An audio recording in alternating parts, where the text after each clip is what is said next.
Hey guys, welcome to training segment numero dos, number 2. Today I wanted to share with you a very common mistake that mentors make. It's something that I'm guilty of making a lot of times because it's just a natural thing to do, but it's also doesn't really help the mentoring relationship. It could actually stall the relationship. And here's the mistake that a lot of mentors commonly make. It's this. They rush too quickly to giving advice. That's me. And here's the thing. If you rush too quickly to give someone advice, either not asking for that advice or the relationship hasn't built that trust where that kind of advice is appropriate, it does something. Now, you've been there before. You're sharing with someone and the person's like dispensing advice at you. It's grating. It's annoying.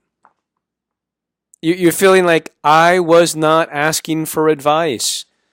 I just wanted you to listen. And what happens is that it kind of stalls and grates on the relationship, and the mentoring relationship doesn't properly move forward. So we don't want to do that. Today I want to talk about the concept of building an alliance. What does that mean? How do you build an alliance with your mentee? When you build an alliance with your mentee, it's basically you're saying to the mentee, I am on your side. I am with you in this.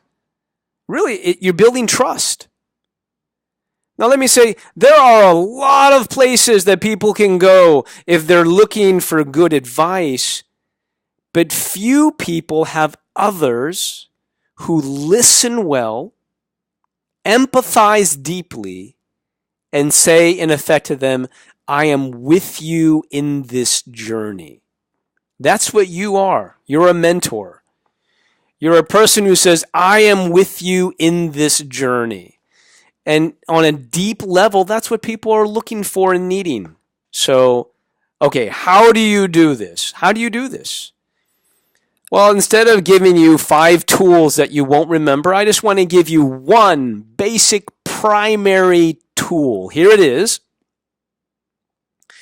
Ask good, open-ended questions. Ask good, open-ended questions. Basically, you want to ask a question that's going to get them to tell you their story. Whatever question gets them to tell you their story, that's a good open-ended question. So if you're counseling a couple on marriage, you might want to say, tell me the story of how you guys met. Tell me the story of how you guys fell in love. If you're mentoring someone in spiritual growth, you might want to ask them, tell me your story of faith. How did you come to know Jesus? Tell me the story of your family. Tell me the story of the first time you heard the voice of God. In essence, when you're asking good questions, you're getting them to tell you their story, tell you more of their story. Okay? Now, what happens very naturally after they tell you their story and you're listening with deep empathy and maybe asking more questions to kind of draw them out, the most appropriate thing to do would be for you to tell them your story and to match them in the story that they told. If it's a struggle, share a similar struggle. If they're talking about how they came to know their spouse, you share your stories about how you came to know yours. If they share about their coming to faith story, you might want to do an abbreviated version of your own. There's more to say on this and maybe for another training segment.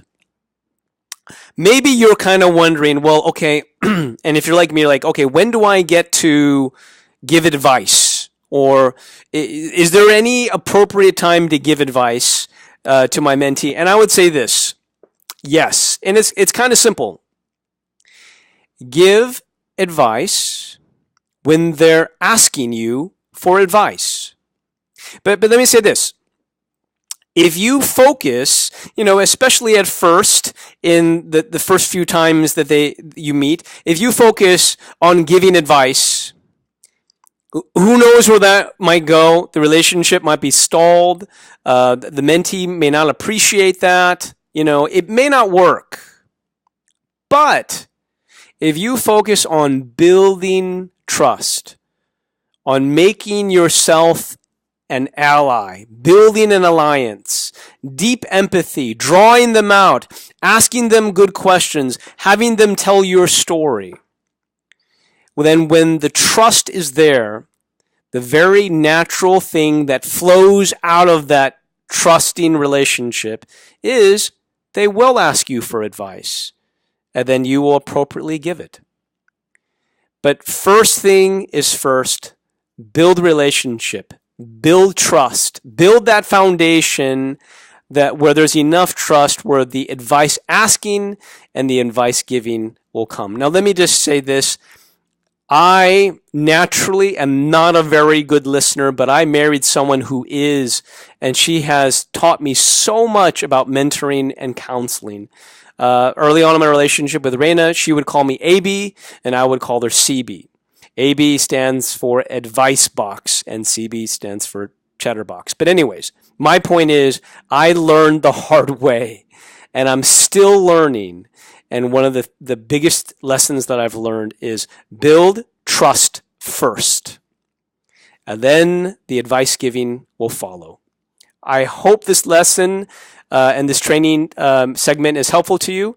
God bless you.